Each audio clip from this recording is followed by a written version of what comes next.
This is ERi-TV. Dear viewers, welcome to English News Broadcast for this hour. I'm Bersabet Takhla, and following are the major headlines for today.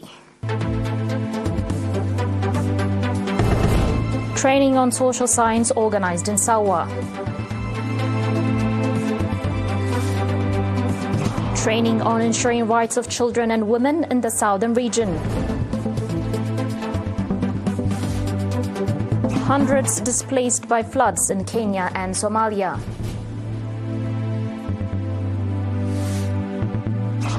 And toxic smog engulfs Pakistan.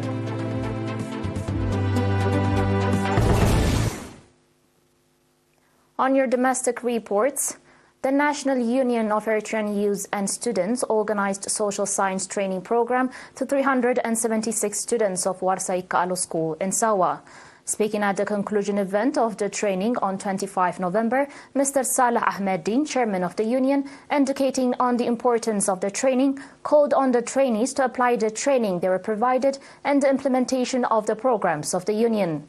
According to the report presented by Mr. Gabra Johannes Gabratinsae, head of civics at the National Union, the training included acquaintance with the national charter, leadership and administration, the basis for Eritrean national culture, health and productivity of youth, pillars for unity of the Eritrean people, significance of organization, influence of globalism, and significance and influence of mass media, as well as law and youth. The trainees, on their part, commending for the training opportunity provided, expressed readiness to work for the realization of the objective and mission of the union.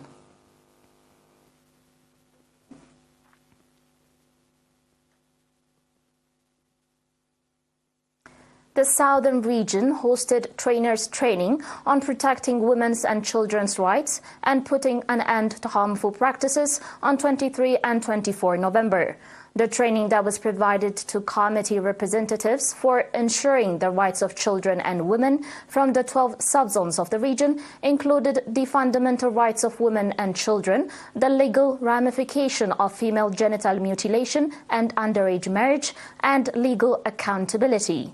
Mr. Kalab Tesfasilase, Director General of Social Service in the region, noted that laws and regulations alone could not change the nature of people, and called for community-based awareness-raising initiatives as well as strong follow-up at community level.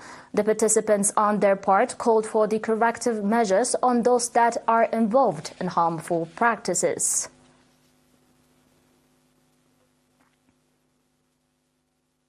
On your last local report, seminars on history transfer were given to junior and high school students in the Adhwala subzone by the National Union of Eritrean Youth and Students branch. The head of the union branch in the subzone, Mr. Jamal Noor, stated that from November 1 to 17, 8 schools held seminars covering the history of colonialism and tenacity of the Eritrean people and the struggle for independence and protection of national sovereignty. The subzone's head of education, Mr. Tesfai Sibhatu, urged the students to focus on their studies and take advantage of the opportunities being provided. On their side, the students discussed how important the seminars were to helping them learn about their nation's history and called that seminars of similar nature be held in kindergarten and elementary schools.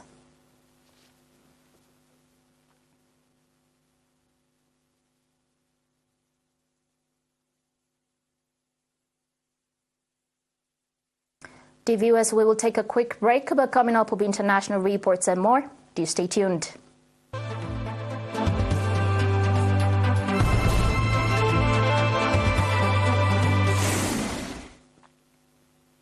Welcome back.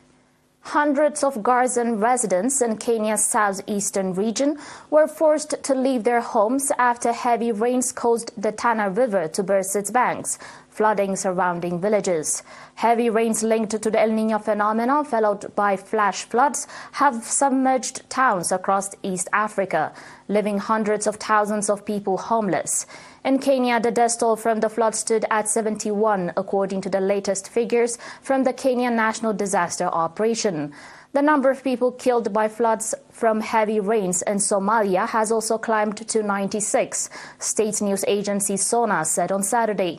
Like the rest of the East and Horn of Africa, Somalia has been battered by relentless heavy rains that began in October, caused by El Niño and Indian Ocean dipole weather phenomena.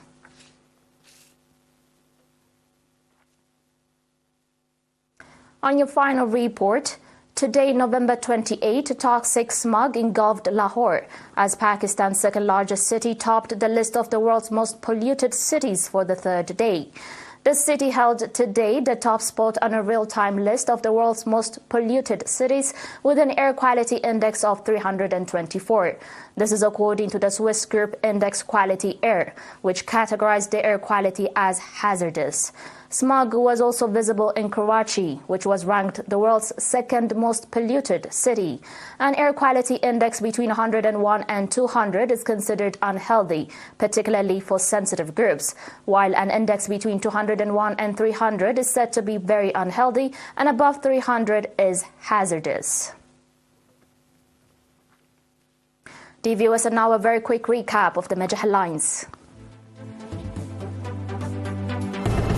Training on social science organized in Sawa. Training on ensuring rights of children and women in the southern region. Hundreds displaced by floods in Kenya and Somalia.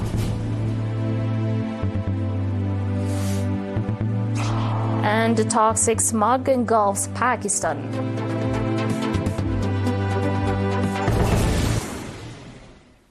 That was it for today, dear viewers. Thanks for being with us.